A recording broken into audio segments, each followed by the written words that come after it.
Let's explore how to solve number 18 on the 10B or 15 on the 12B. Suppose a, b, and c are positive integers such that this equation is true. So immediately I don't like fractions, so let's multiply by 210. We get 15a plus 14b equals c.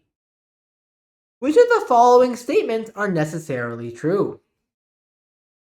GCD A14, B15, C210. So before even reading these choices, we can clearly see that they're trying to find some relation between GCD A14, B15, and GCD C210. So what must happen for GCD of C and 210 to be equal to 1? Well, notice that we already know that C is just 15a plus 14b. So we can use Euclidean algorithm to find out the GCD of 210, 15a, and plus 14b and 210. Okay, so the first thing, so actually, before we get straight to this, let's first analyze some of the conditions. Basically, we're trying to find a relationship. This and these two things, this and this. What is the relationship between them? So if let's say this is true, must this be true? GCD A14 equals 1. So we know GCD of 15a plus 14b, comma 210 is 1, just by substitution. So similarly, it's clear that by just because 14 is a factor of 210, that this must also be true. And then therefore, Euclidean algorithm, we can subtract 14b from the first term. We have 15a plus 14b, but remember Euclidean algorithm says we can subtract multiples of 14 from the first term and the GCD remains the same. So it just becomes 15a and 14. But then notice that 14 and 15 share no factors, so this is the same as GCD of a and 14, which has to be 1. So if this is true, then this has to be true. Now, is the reverse true as well? If GCD A and 14 is 1, must C and 210 be 1? Well, not necessarily, right? Because we only know from here, we only know GCD C and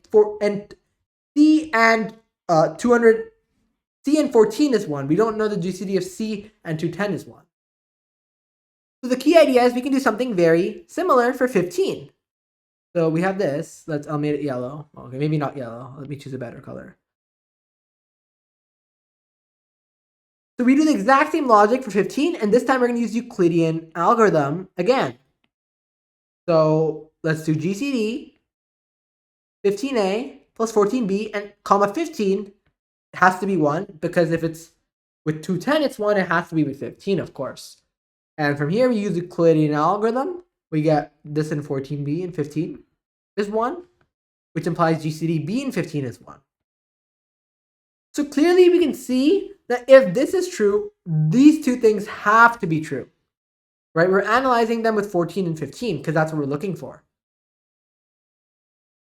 So if GCD of C is 210 is 1, then this is true. Is that true? Is 2 correct? Well, in fact, we know more than 2. We know that GCD both must be true. But if both is true, then of course either is also true. So 2 is correct, right? Be careful of the wording here. If C and 210 is 1, then A14 is 1, B15 is 1. Both of them must be true, but both of them is included in what could happen. So this is still correct. Now, what about the opposite, right? We're seeing over here, GCD A14, B15 is 1, or both, then CC and 210 is 1. Is it enough for just one of these statements to be true? No, because let's say we have GCD A and 14 is 1. We backtrack our steps, we get the GCD of C and 14 is 1. Similarly over here, if we go backtrack our steps, if this is true, then we know this is true by Euclidean algorithm. But GCD C and 14 equals 1 is not enough to say this is true. So it's not enough to have GCD A14 equal to 1 or GCD B15 equal to 1.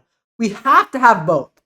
So this I statement is then wrong because this or this is not possible. Like, it's not necessarily true that if just one of these are true, this is going to happen. It has to be both. So that's wrong. Now, what about this third statement? C210 is 1 if and only if A14 and B15 is 1. All that's saying is that if this is true, then these two are both true, which is clearly true. And the reverse direction only if, so if only if these two things are true, if these two things are true, then this is true. And, right, we have GCD A14 and GCD B15 is 1. So if and only if are kind of the two directions, right? It's saying that, okay, this implies this, and the opposite, this implies this. And clearly we can see that this implies this becomes this, and this becomes this, and both of these combined, if C and 14 and C and 15 are both 1, then of course this is also 1. So I is correct. Our answer, I, and I, E. The key trick here is Euclidean algorithm, right? We have C, we can split it up. So, and then here we notice that, okay, 14b, Euclidean algorithm, we just subtract that, and we get this. Or these two share nothing, so we get this. And then same thing here.